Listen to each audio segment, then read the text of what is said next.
കോഴിക്കോട് രൂപതയെ അതിരൂപതയായും രൂപതയുടെ മെത്രാനായ doctor Varghese ചക്കാലക്കലിനെ arch ബിഷപ്പായും ഉയർത്തുന്ന ചടങ്ങുകൾ ഇന്ന് നടക്കും.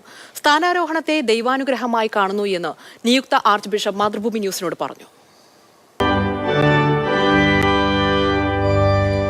മലബാറിലെ ലാറ്റിൻ സഭയുടെ മാതൃരൂപതയായ കോഴിക്കോട് രൂപത സ്ഥാപിതമായിട്ട് 102 വർഷം പൂർത്തിയാകുമ്പോഴാണ് രൂപതയെ അതിരൂപതയായി ഉയർത്തിയത്.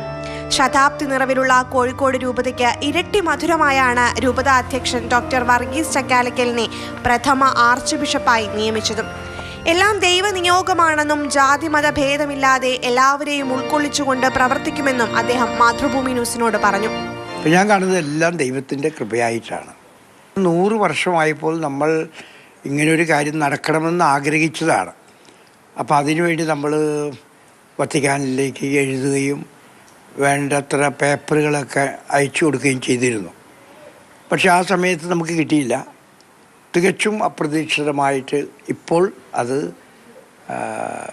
ദൈവത്തിൻ്റെ വലിയൊരു ഇടപെടലായിട്ട് നമുക്കത് കിട്ടുകയുണ്ടായത്. അപ്പോൾ അതുകൊണ്ട് എനിക്ക് ഒത്തിരി സന്തോഷമുണ്ട്.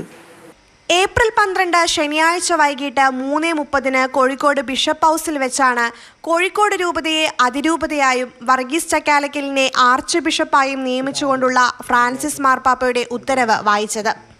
പിതാവും പുത്രനും പരിശുദ്ധാത്മാവും നിങ്ങളിൽ വന്നണഞ്ഞ് നിങ്ങളിലെന്നും വസിക്കുമാർ. കോട്ടപ്പുറം രൂപതയിലെ മാള പള്ളിപ്പുറം സെന്റ് ആന്റണീസ് ഇടവകാംഗമാണ് വർഗീസ് ചക്കാലക്കൽ പിതാവ്.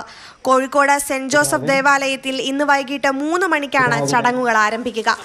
എന്നും പ്രവർത്തിക്കാനുള്ള മാതൃക മദർ തെരേസയാണെന്നും അദ്ദേഹം വ്യക്തമാക്കി.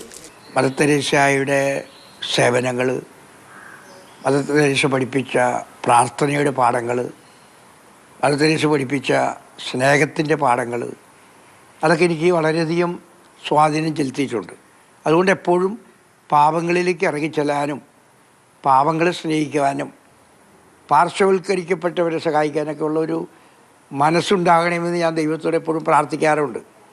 വരാപ്പുഴ, തിരുവനന്തപുരം എന്നിവയ്ക്ക് ശേഷം കേരളത്തിൽ ലത്തീൻ സഭയുടെ 3ാമത്തെ അതിരൂപതയാണ് കോഴിക്കോട്. കണ്ണൂർ, സുൽത്താൻപേട്ട്, കോഴിക്കോട് രൂപതകളെ ഒരുമിപ്പിച്ചാണ് പുതിയ അതിരൂപത നിലവിൽ വന്നത്. മാതൃഭൂമി ന്യൂസ്, കോഴിക്കോട്.